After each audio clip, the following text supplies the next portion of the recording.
Not a surprise at all. And Vic and Robbie, the person who made that call, Rich Pollman, a warning coordination meteorologist with the National Weather Service, is joining me right now live. Rich, tell me what your survey showed you and the strength of this. Well, we rate it as an EF1.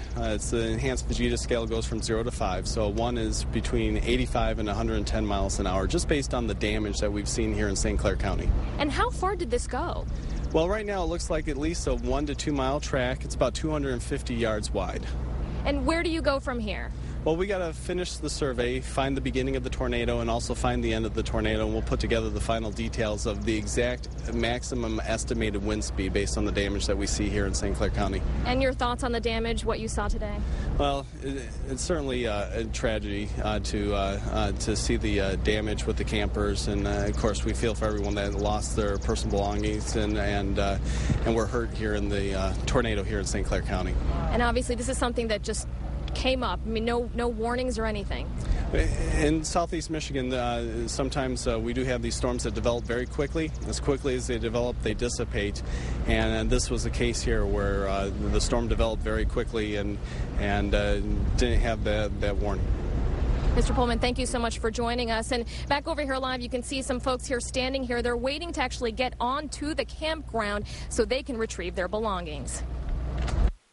Divers doing a grid search of this pond at Fort Trott Family Campground after Sunday's violent storm flipped campers, killed 1 man, and injured 4 others. The sheriff says no one is missing, but the search is being done just as a precaution. Meantime, campers like the Droskys are here today to retrieve their belongings. We had to come back and get some clothes and then kind of come back later and document and take some pictures and document everything and get them for the insurance company. The Droskys say they weren't here when the storm blew through, but can't believe what they're seeing. What a mess.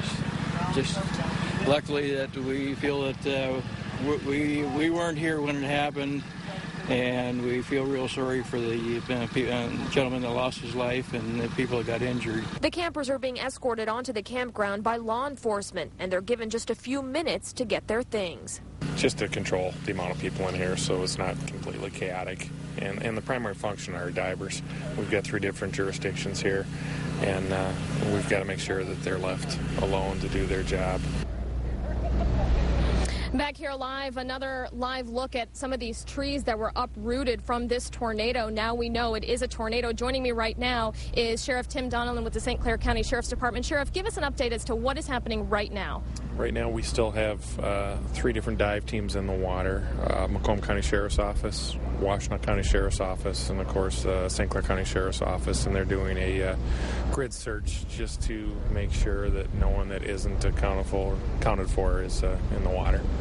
And how long do you expect that search of that pond will continue, and when do you anticipate a cleanup to begin? Because probably not until they're finished, correct? Not until they're finished. I would anticipate they'll be here most of the afternoon, and when they are finished, then we'll be turning the campground back over to the owners for cleanup and insurance adjusters, what have you.